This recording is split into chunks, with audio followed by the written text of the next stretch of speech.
Hello, everyone. So this is SIG scheduling meeting for the May 5th, 2022. As you all know, this meeting is recorded and will be uploaded to YouTube. Please adhere to Kubernetes community guidelines in these discussions. We've got 3 agenda items. The first one is a proposal by Wei and others on introducing a pre-enqueue hook in the scheduler framework. Wei? Yeah. So could you open it? Yeah, the basic requirement or the motivation is that right now, once the pod gets created and that pod happens to be managed by default scheduler, that means that pod's spec scheduler name corresponds to the profile names we defined in the default scheduler, then it's default scheduler's responsibility to scale them. So, but the point is that right now, once the pod is created, it will be managed by the default scheduler. So in some cases, it's not that necessary to let the symmetrically not ready paths to immediately being tried by the scheduler. So basically, we are proposing adding a pre-enqueue extension hook so that you can define your customized logic for you to manage, okay, this path should be enqueued or not. So this is the first semantics. The second semantics is that, okay, I don't care about whether, so basically the second motivation is that, okay, you can enqueue that, but I want a mechanism to be notified so I can build more like advanced logic to either do some queue sorting, specific logic, or do some other stuff. So this is the second category of use cases to notify the plugin who wants to be notified. So basically 2 types of the use cases. In terms of the first use case that the plugin wants to involve into the mission of the enqueue or not. So in the proposal, I see there's some different opinion out there. Actually, myself has also thought of that. One typical concern is that, okay, you said your plugin says, no, please do not enqueue this part right now, but what's next? Where is this part? This part is totally gone or whatever, right? This is a very typical concern. Well, I have to admit, right now, the proposal I come up is that, okay, as a scheduler core, we don't care about, we don't manage the part that you rejects. That means it's gone. It's out of the scope of the scheduling queues. That means you have to do some external logic to re-queue them when you think they are ready. So then it will be managed.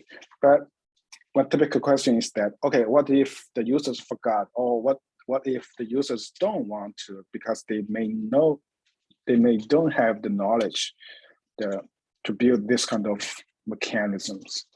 So basically, everything has two sides.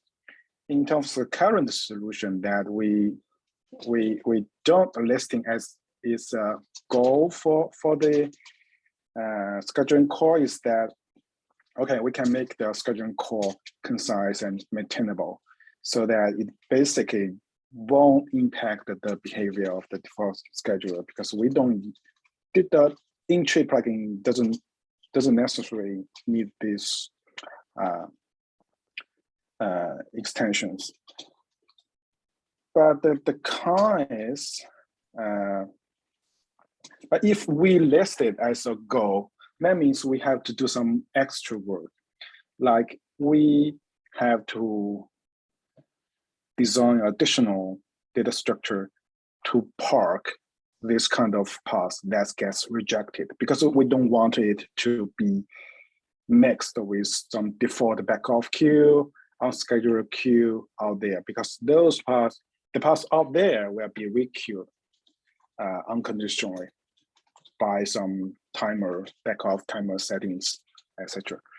So we have the additional data structure.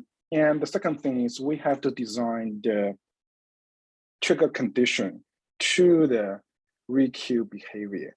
The challenging part there is that for this kind of use case, the trigger condition can be very complex.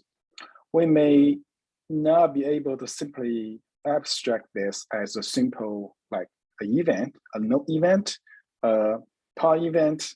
No, we may not be able to achieve that by simply abstract this. That is why in my current proposal, I just put it as a non-go. So yeah, that's just basically this motivation and some concerns right now.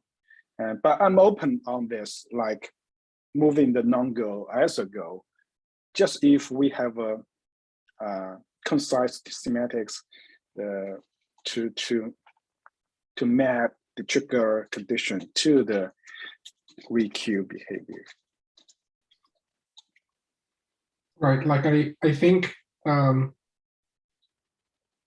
there needs to be a way to make sure that all the pods are being properly, examined. Like, I mean, with the current semantics proposed in this document, it's breaking that, right? Like all the extension points that we have, they don't prevent a pod from being examined, right? You're gonna get it examined, and if it's not schedulable, you're gonna get a status on the event or pod status why it's not being evaluated or why it's not being scheduled. Yeah. With this proposal, like there is a gap here. Like a pod could be stuck, and then the user will know what's going on. Why is it not being? And so that is my concern. It seems that it's a divergence from what we're doing right now. We can continue to discuss on the document offline, but that's my main concern. It seems that like retrying the pod should be part of the framework mechanics, and then I don't know if, like, for example, the pre-queue, again, the other thing is, it would be nice if we can see a discussion between pre-queue and pre-filter, like why pre-filter is not going to be sufficient to address the use cases that you have.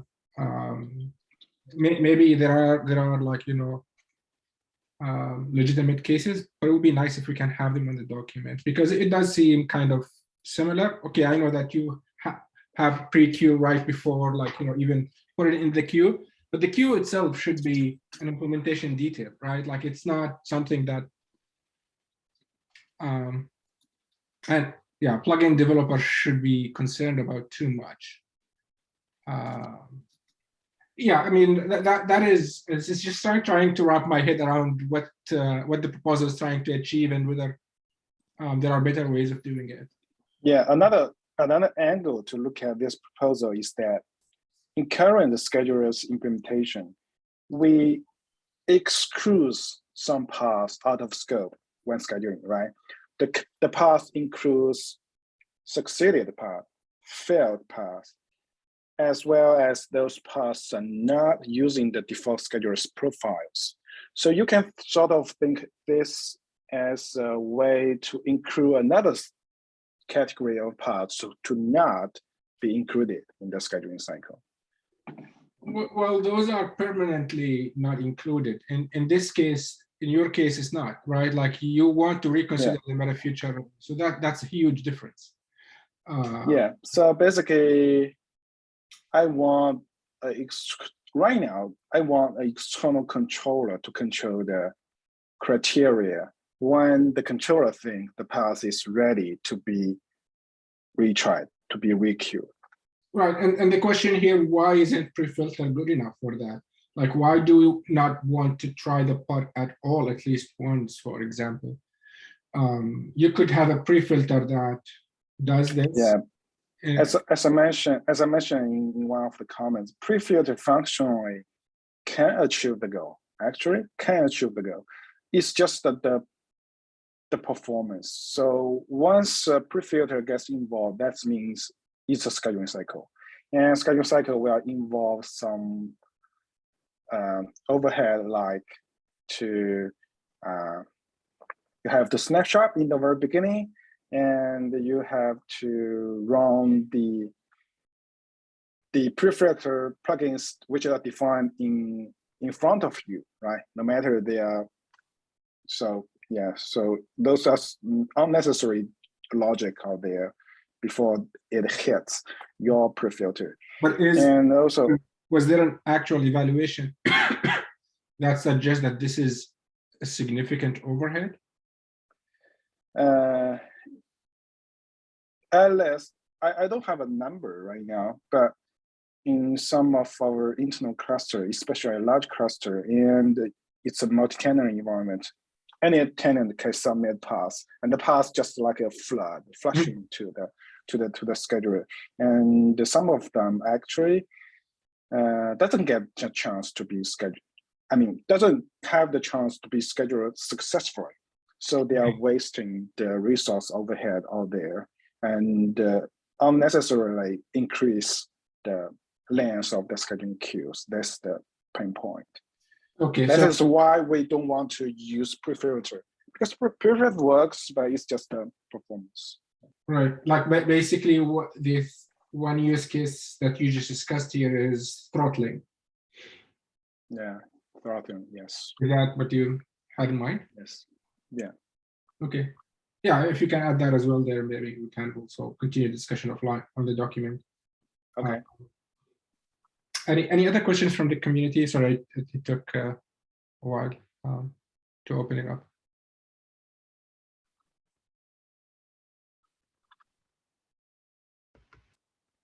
Yeah, I think maybe the people still need to get through the documents. Maybe some people haven't read it. Okay, sounds good. Let's move on to the second agenda item. Yes. So the second one, I won't go through it entirely because it has been proposed. It has been so not really discussed, but has been brought up in the batch working group. So it's a not new idea. It's just to polish some old document, old invitation, and seek the chance to include the pod group proposal in the Kubernetes/Kubernetes. So if you have time, yeah, spend some time to review it. And I won't go through the details here. I would tag some, like, did you share it with the broader Kubernetes community? You mean the regular dev? Yeah. Okay, I will do that. Yeah, and maybe we can tag a few of the API reviewers just to get their opinion on this. Okay. I guess that's the main. There's been a lot of history behind this, and people been looking at this for a very long time, even before,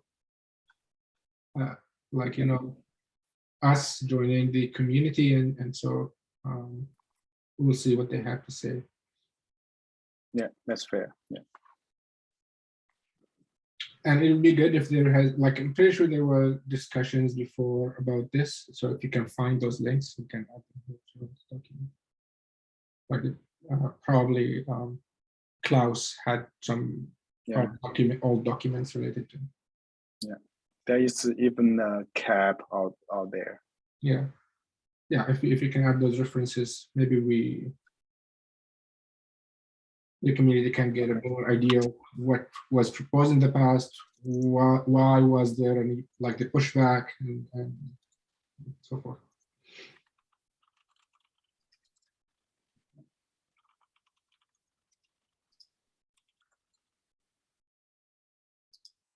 Any questions related to the pod group API? Sorry, I closed it up too early.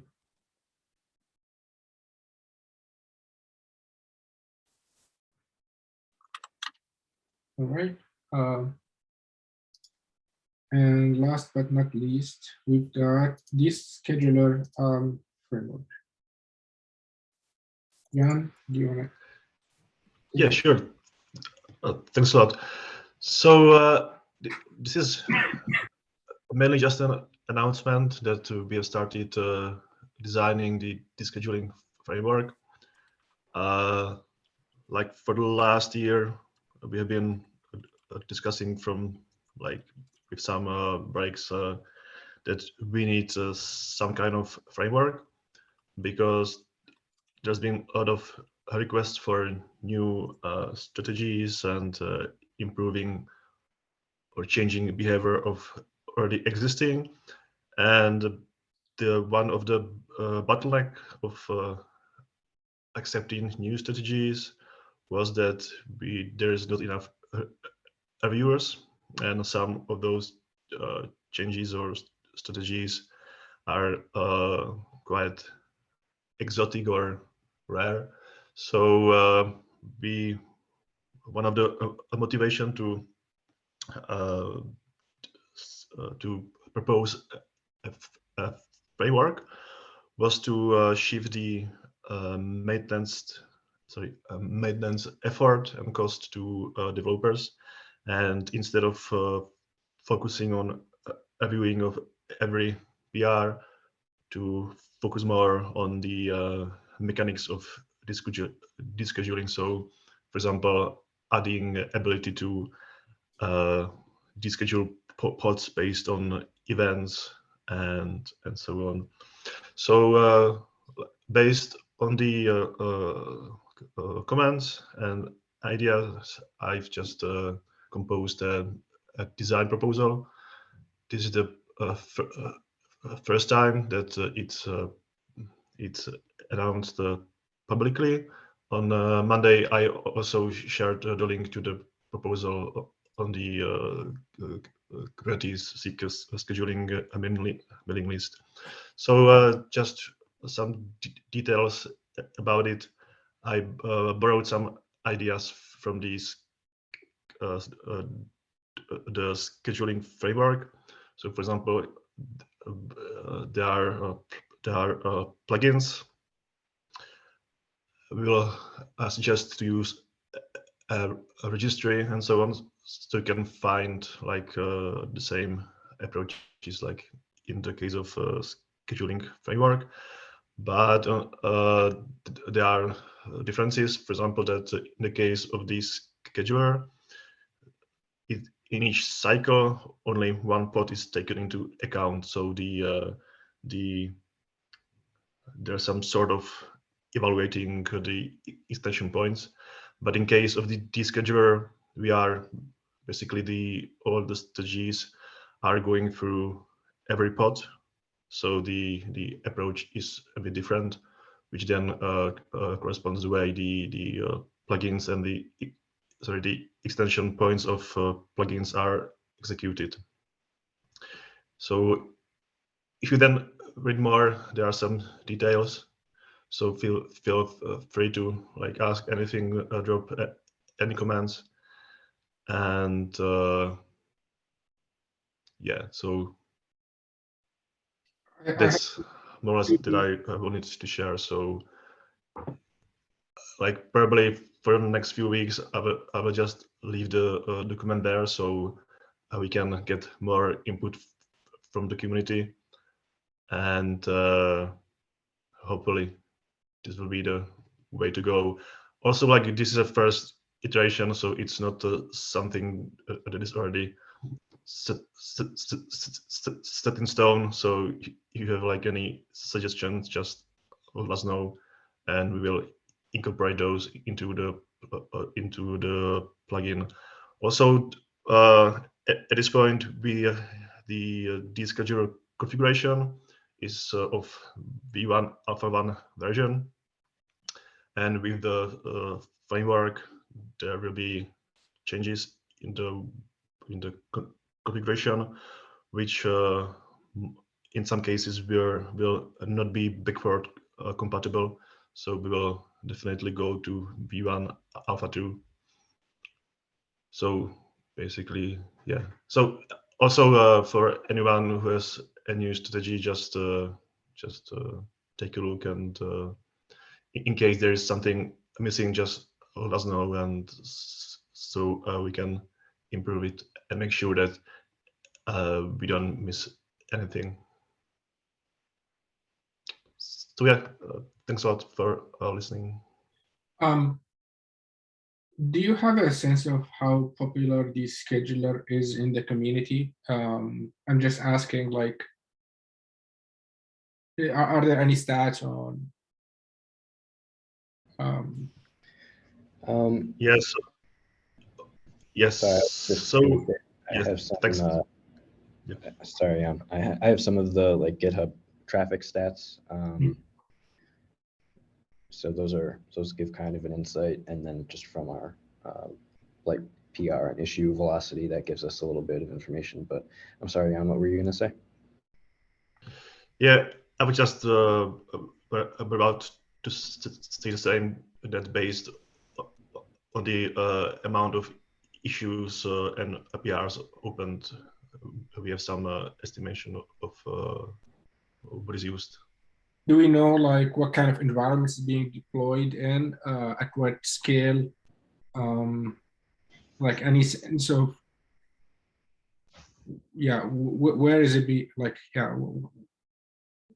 where is it being deployed? And whether there are things in there that can be upstreamed if they are popular. Yeah, actually, I don't know, but we have some companies in Red Hat we are working on, and they are using the scheduler, but we don't have like any statistics about it yet.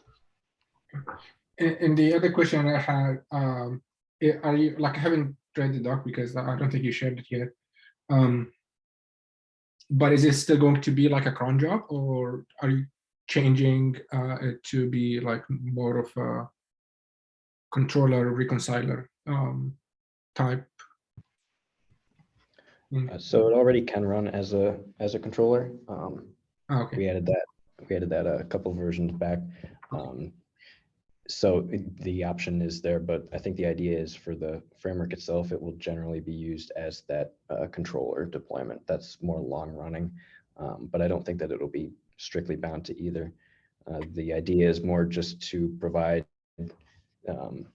extensibility for users to customize it, but also, like Jan said, shift a lot of the maintenance off of the, the maintainers, so that the project can hopefully scale a bit more as we fix that bottleneck. Any questions from the community?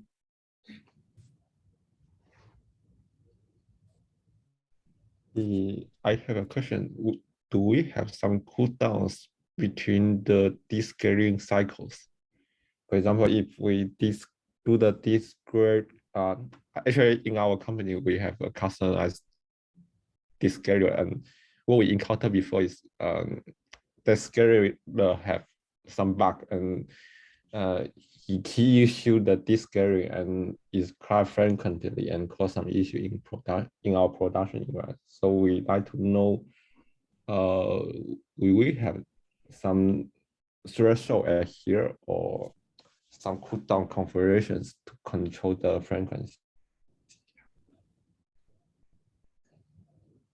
Yes, so far there's only one configuration field which says like the descheduling period, which is set to 1 hour by default, I believe. So it runs every hour, but in some of the ideas was actually to trigger the descheduling based on some event or set of events, which is not yet implemented, but that's one of the ideas we might like explore. Okay, I see. Thank you. Yeah, thanks for working on this, Jan. I just want to thank you for starting this off, and kind of remind everyone, like you said, this is just a starting point now. Really want to encourage anyone that has any investment in the descheduler to share comments and keep in mind the goals of this to improve the project, make sure that we're not over engineering anything or ignoring any use cases. Just keeping those things in mind, and please share if you have any feedback. Thanks.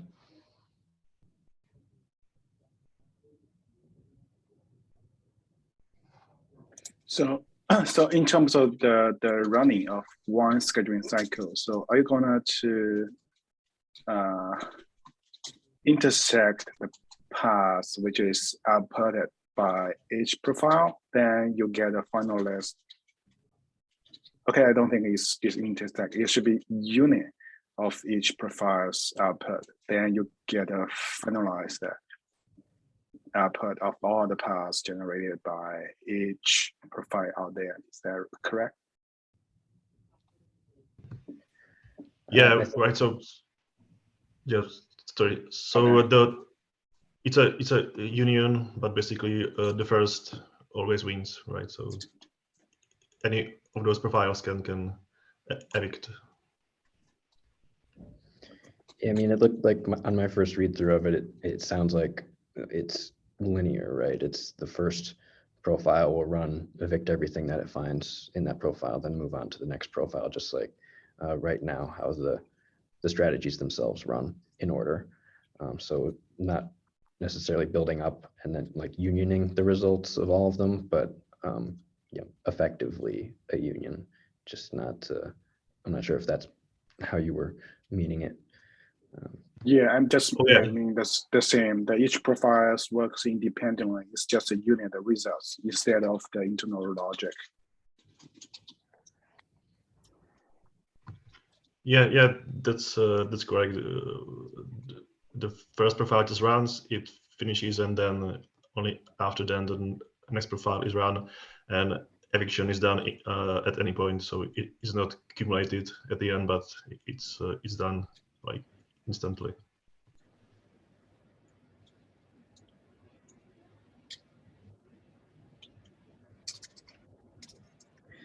Yeah, I think what's also worth pointing out is that this,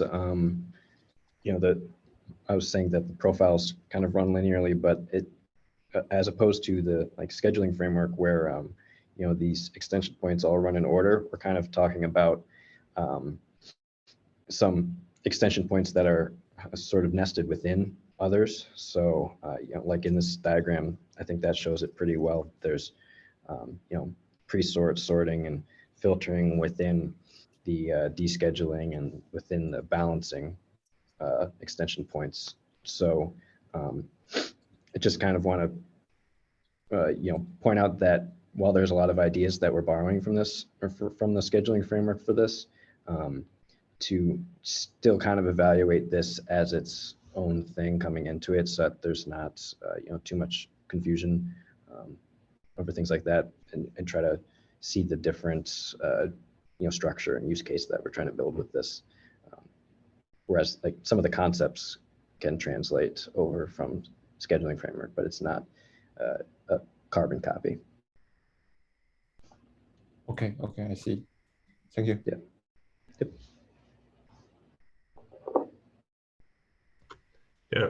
Also, to that, the reason for doing this way is that the strategies, they basically can decide at any point, or they need to be allowed to decide at any point if the first thing to do is to filter out the pods that are not necessary for descheduling. And sometimes some of the strategies are including the check for if the pod can be evicted as well. Also, some implementation can sort the pods before eviction at the end of the strategy, some at the beginning. So like it's if basically we fix the point or time at which the extension points are invoked, it will like greatly reduce the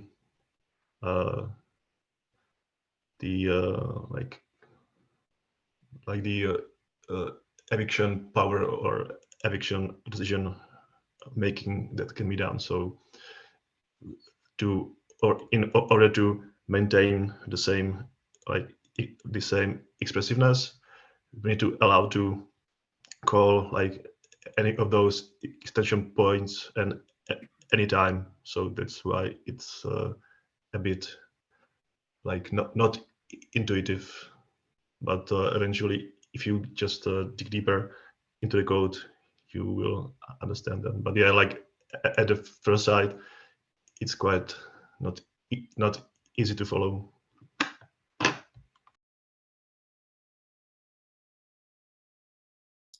All right. Thank you so much. Any final thoughts, comments? One thing is that like we have next week there's no meeting, but the week after that we have KubeCon. So there is probably we can cancel if the majority is going. I'm going, but like if you still want to have the meeting, then by all means.